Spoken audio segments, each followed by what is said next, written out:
प्रीति की मम्मी बहुत देर से परेशान थी और प्रीति के मोबाइल पर लगातार टेक्स्ट मैसेज भी लिख रही थी। अरे ये प्रीति मैसेज क्यों नहीं पढ़ रही है? पता नहीं। ठीक हो, बस मुझे तो चिंता हो रही है। क्या हुआ? तुम इतनी परेशान क्यों हो? प्रीति अपनी कान की मशीन घर पर ही भूल गई है। पर भूल कैसे गई? अरे उसने चार्जिंग पर लगाई थी, उसकी बैटरी चार्ज नहीं थी, बस यही गलती हो गई, वो उठाना भूल गई। जिस बात का डर था वही हुआ। प्रीति परेशान थी, उसे रोड पर ट्रैफिक सुनाई नहीं दे रहा था। तभी एक कार लगातार हॉर्न दे रही थी। प्रीति के चोट लगते लगते बची और गाड़ी में बैठा लड़का गुस्से में प्रीति के पास आया। अरे सुनाई नहीं देता क्या? बहरी हो? कितनी देर से हॉर्न बजा रहा हूँ। अभी गाड़ी से चोट लग जाती तो सारा इल्जाम मेरे ऊपर लगा देती। मैं अच्छी तरह से जानता हूँ तुम जैसे लोगों को। अरे सुनाई नहीं दे रहा क्या? अभी भी चिल्ला रहा हूँ। सॉरी, आपने कुछ कहा? मैं सुन नहीं सकती हूँ, मैं बहरी हूँ, इसलिए आपकी बात को समझ नहीं पाई। प्रीति की बात को सुनकर लड़का बहुत शर्मिंदा होता है, क्योंकि कुछ देर पहले ही उसने प्रीति को अनजाने में बहरी कह दिया था। पर प्रीति तो सचमुच में बहरी लड़की थी। प्रीति बचपन से ही कम सुनती थी और बड़े होते होते वो बिल्कुल बहरी हो गई, इसलिए वो कान की मशीन का इस्तेमाल करती थी। प्रीति अपनी मम्मी का मैसेज पढ़ लेती है और उन्हें फोन मिलाती है और अपने ठीक होने के बारे में बताती है। लड़का इशारे से प्रीति को सॉरी कहता है और सामने रेस्टोरेंट में एक कप कॉफी के लिए कहता है।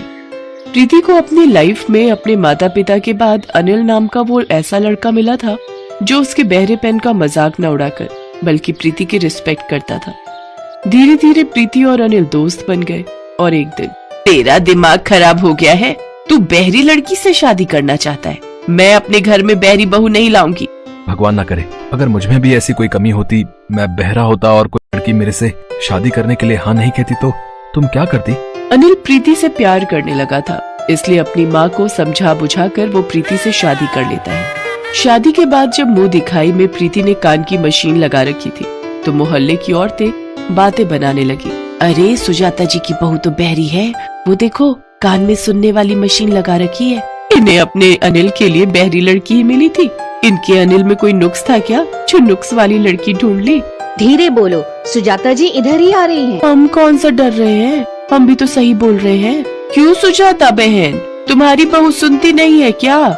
इसके कानों में तो मशीन दिखाई दे रही है। ऐसी भी क्या जल्दी थी जो अपने अनिल के लिए तुम बहरी बहू ढूंढ लाई? क्या करूं बहन जी, हमारी किस्मत ही फूटी थी।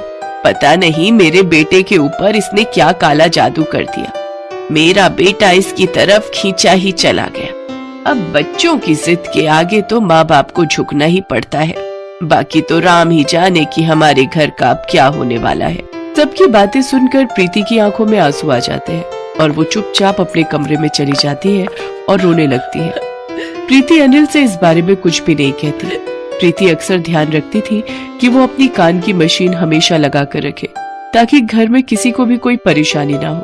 एक दिन प्रीति की ननद जिसकी दूसरे शहर में शादी हुई थी वो रहने आई हुई थी। मम्मी, आपको पता है मेरे ससुराल में मेरी कितनी बदनामी हुई है?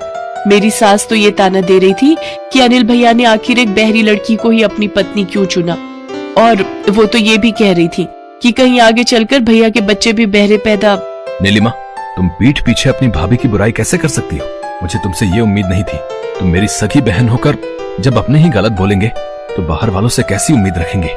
प्रीति किसी को भी कुछ नहीं कहती है। वो बेचारी तो इसी कोशिश में लगी रहती है कि किसी तरह से आप सबको खुश रखे। उसने ही मुझे भेजा था तुम्हें ये बताने के कि शाम को मॉल घूमने के लिए चलेंगे। तुम जब से आई हो तब से तुम कहीं भी घूमी नहीं हो, इसलिए तैयार हो जाओ। माँ और तुम दोनों हमारे साथ मॉल चल रहे हो। प्रीति की ननद तैयार होकर सीढ़ियों से उतर रही थी। अचानक उसका पैर फिसला और वो सीढ़ियों से गिर गई। इस वजह से प्रीति की ननद के पैर में फ्रैक्चर हो गया और डॉक्टरों ने उसे बेड रेस्ट के लिए बोल दिया। देखो नीलिमा बहू, ससुराल में तो मैं अकेले करने वाली हूँ। तुम अपनी माँ के घर ही रहो, यहीं तुम्हें आराम मिल जाएगा। वहाँ तुम्हारी देखभाल कौन करेगा? क्योंकि तुम्हारे पैर की हड्डी टूटी है तो ठीक होने में 2-3 महीने तो तुम्हें आराम से लगेंगे। अपनी सास की बातों को सुनकर नीलिमा का मन उदास हो गया। उसे उस वक्त प्यार की जरूरत थी, अपनों की जरूरत थी, पर उसकी सास ने तो मुंह बना लिया। प्रीति ध्यान से अपनी कान की मशीन को ठीक करके उन दोनों की बातों को सुन रही थी। तभी वो बोली, आंटी जी आप चिंता मत करो। नीलिमा दीदी जब तक बिल्कुल ठीक नहीं हो जाती उन्हें कहीं भी जाने की जरूरत नहीं है। मैं उनका पूरा ख्याल रखूंगी। अपनी भाभी की बातें सुनकर नीलिमा बहुत शर्मिंदा थी, क्योंकि वो प्रीति का कितना अपमान कर रही थी। पर आज जब उसकी सास ने उसकी देखभाल करने से मना कर दिया तो उसकी अपनी भाभी प्रीति ही काम आई। प्रीति ने नीलिमा की बहुत सेवा की। कभी कभी प्रीति के कानों में मशीन नहीं लगी होती थी तो नीलिमा उसे इशारे से समझाती थी। अनिल, हमने प्रीति को कितना भला बुरा कहा, पर प्रीति सचमुच कितनी अच्छी है, ये मुझे अब दिखाई दे रहा है। मैंने हमेशा उसकी कमी को देखा, उसकी अच्छाई को नहीं।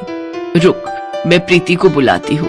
प्रीति बहू, सुन तो। प्रीति नीलिमा को दवाई दे रही थी। उसने कान में मशीन नहीं लगा रखी थी, इसलिए वो अपनी सास की बात को नहीं सुन पाई।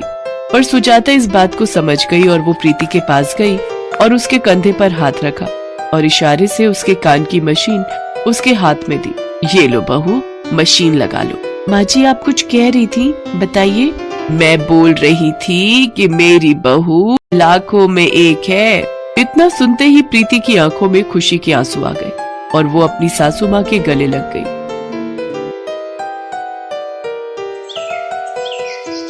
जानकी बहुत सीधी सादी औरत है।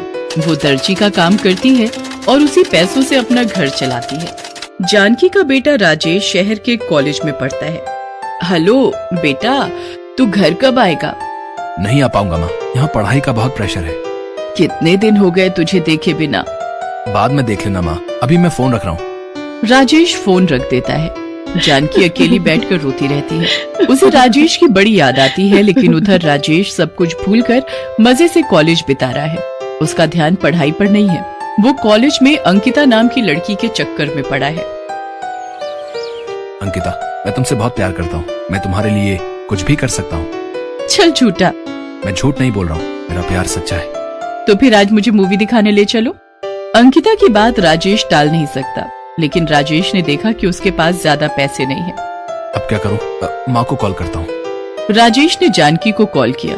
जानकी खुश हो गई। क्या बात है बेटा, बड़े दिनों बाद माँ की याद आई है। माँ, वो किताबें खरीदनी थी, 2000 रुपए भेजो ना। जानकी के पास ज्यादा पैसे ना होते हुए भी वो किसी तरह पैसों का जुगाड़ करके अपने बेटों के पास पैसे भेज देती है और उधर उन पैसों से राजेश अंकिता के साथ मूवी देखने चला गया। इसी तरह दिन बीतते गए और कॉलेज खत्म होने के बाद राजेश ने अंकिता से शादी कर ली। तुमने मुझसे शादी तो कर ली, लेकिन अब खिलाओगे क्या? तुम्हारे पास तो नौकरी नहीं है। राजेश ने सोचा कि बात तो सही है, इसलिए वो अंकिता को अपने गांव ले गया। उसने सोचा कि माँ सब कुछ संभाल लेगी। अंकिता को देखकर जानकी चौंक तो गई, लेकिन कुछ कह नहीं पाई। बहुत दिनों बाद मेरा बेटा घर लौटा है, मेरे लिए यही बहुत है। लेकिन अंकिता जानकी को पसंद नहीं आई। वो शहर की मॉडर्न लड़की है, छोटे कपड़े पहनकर आई है, ऊपर से उसके हाव भाव भी सही नहीं है। राजेश, इस छोटे से गांव में, छोटे से घर में हम रहेंगे क्या? हाँ बेबी, घर छोटा है तो क्या हुआ, मेरा दिल तो बहुत बड़ा है। राजेश, तुम भी ना। लेकिन तभी जानकी ने कहा, पर बेटा कमरा तो एक ही है, उसमें कैसे? हाँ तो क्या, आप बाहर सो जाना, हम कमरे के अंदर सोएंगे। हाँ माँ, आप अपने बेटे के लिए इतना नहीं कर सकती हो क्या? जानकी ने कुछ नहीं कहा। वो रात को घर के बाहर आंगन में सो गई। रात भर मच्छर के काटने से उसे नींद नहीं आई, लेकिन उसने अपने बेटे से कुछ भी नहीं कहा। अगले ही दिन अंकिता ने जानकी के पास आकर कहा, मम्मी, मेरे पास पहनने के लिए कपड़े नहीं है, मुझे कुछ कपड़े बना कर देना। ठीक है बहू, मैं बना कर देती हूँ। अंकिता के कहने पर जानकी ने अंकिता के लिए 2 सलवार कमीज बना दिए, लेकिन अंकिता सलवार कमीज देखकर गुस्सा हो गई। ये क्या है, ये क्या बना दिया है आपने? क्यों बहू, हमारे यहाँ पर लड़कियाँ यही सब पहनती हैं। मैं कोई गंवार हूँ क्या जो ये सब पहनूं? मुझे मॉडर्न कपड़े चाहिए। ये बोलकर अंकिता ने सलवार कमीज को नीचे से फाड़कर छोटा बना लिया। हाँ, अब ठीक है, इसमें मैं अच्छी लगूंगी, है ना बेबी? हाँ हाँ, बहुत खूबसूरत लगोगी। माँ, आप भी ना कुछ समझती नहीं हो, आप भी यहाँ के लोगों की तरह गवार हो, गवार। जानकी को बहुत बुरा लगा। उसने नहीं सोचा था कि किसी लड़की के लिए उसका खुद का बेटा उसे ये सब कहेगा। अंकिता उस छोटी सी ड्रेस को पहनकर निकल गई। आसपास के सारे लोग मुड़ मुड़ कर देखने लगे और आपस में बातें करने लगे। अरे छी छी, ये क्या है? बहू को शर्म नाम की कोई चीज है कि नहीं? गांव के लोग जानकी के पास चले आए। देखिए जानकी बहन, आपको कुछ करना पड़ेगा, यहाँ ये सब नहीं चलेगा। हाँ हाँ, मैं बात करूंगी बहू से, आप लोग निश्चिंत रहिए। उस रात जानकी ने जब राजेश को ये सब कहा तब राजेश गुस्सा हो गया। माँ, आपको कुछ पता तो है नहीं, अंकिता मॉडल बनना चाहती है। सारे मॉडल यही सब तो पहनते हैं। आप ज्यादा बकवास मत करिए। हाँ राजेश, तुम्हारी माँ पूरी की पूरी गवार है। राजेश और अंकिता अपनी ही धुन में चलते रहे और जानकी पूरी मेहनत करती रही। सिलाई का काम करके घर चलाती रही और घर का काम काज भी करती रही। खाना बनाना, कपड़े साफ करना, सब कुछ अकेले ही करती रही। अंकिता कोई भी काम नहीं करती थी और राजेश तो प्यार में अंधा है। सबसे बुरी बात तो ये है कि जानकी को घर के बाहर सोना पड़ता है, खुले आसमान के नीचे। एक दिन जानकी ऐसे ही खुले आसमान के नीचे सो रही थी और तभी अचानक से बारिश आ गई। अरे बाप रे, बारिश आ गई, अब क्या होगा, मैं तो भीग जाऊंगी। जानकी भीगने लगी और घर के अंदर घुसने के लिए उसने अपने बेटे को पुकारा। बेटा, बेटा, दरवाजा खोल बेटा, मुझे अंदर जाना है। लेकिन घर के अंदर से कोई उत्तर नहीं आया। आज मौसम कितना अच्छा है ना। हाँ, मुझे ऐसा मौसम बहुत अच्छा लगता है। यहाँ दोनों मौसम की तारीफ करने में लगे रहे और वहाँ पूरी रात जानकी बाहर भीगती रही और अगले ही दिन सुबह उसे बुखार आ गया। बेटा, मुझे बुखार आ गया है बेटा, आज मैं काम नहीं कर पाऊंगी। तो फिर काम कौन करेगा, मैं नहीं कर सकती। राजेश ने कुछ नहीं कहा और दोनों ने घर से पैसा लिया और बाहर होटल में जाकर खाना खाकर आ गए। लेकिन जानकी भूखी पड़ी रही और आंसू बहाती रही। भगवान, ये क्या हो रहा है भगवान, क्या यही देखने के लिए मैं जिंदा हूँ। अगले ही दिन राजेश नींद से उठा और देखा अंकिता गायब है। अरे अंकिता कहाँ गई? अंकिता, अंकिता! माँ, आपने अंकिता को देखा क्या? नहीं तो, मैंने नहीं देखा। राजेश अंकिता को लगातार कॉल करता रहा लेकिन अंकिता ने फोन नहीं उठाया। राजेश तभी शहर चला गया अंकिता को ढूंढने। इधर उधर ढूंढते हुए राजेश अंकिता के पास पहुंचा तो देखा अंकिता किसी और लड़के के साथ है। ये क्या अंकिता, तुम मेरी बीवी होकर यहाँ दूसरे लड़के के साथ क्या कर रही हो? ये सुनकर अंकिता हंस पड़ी। बीवी, मैं तो इतने दिनों से नाटक कर रही थी। इससे मिलो, इसका नाम राहुल है, मैं इसी से प्यार करती हूँ। मैं तो बस तुम्हारे साथ मजाक कर रही थी क्योंकि मेरे पास रहने के लिए घर नहीं था। अब राहुल चला आया है, मैं राहुल के साथ ही रहूंगी और ये मुझे मॉडल बनने में भी मदद करेगा। तुम्हारे पास तो कुछ भी नहीं है, गांव के गंवार हो तुम लोग, जाओ भागो यहाँ से। अंकिता ने राजेश को भगा दिया। राजेश दुखी होकर इधर उधर भटकता रहा। अब मैं क्या करूं? मैंने जिस पर इतना भरोसा किया उसी ने मुझे धोखा दे दिया। अब मेरा कौन है इस दुनिया में? माँ, मेरी माँ मुझे नहीं ठुकराएगी। ये सोचकर राजेश तुरंत गांव चला गया लेकिन वहाँ जाकर उसने देखा कि उसकी माँ की मृत्यु हो गई है। आओ बेटा राजेश, आओ। जब अपनी बीवी के पीछे दुम हिला रहे थे तब तुम्हारी माँ बुखार के कारण तड़पते हुए चल बसी। राजेश अपनी माँ को पकड़कर रो पड़ा। माँ, मुझसे गलती हो गई है माँ, लौटाओ, लौटाओ माँ। लेकिन अब कुछ नहीं हो सकता। जानकी का अंतिम संस्कार किया गया और राजेश अकेला घर पर रहने लगा।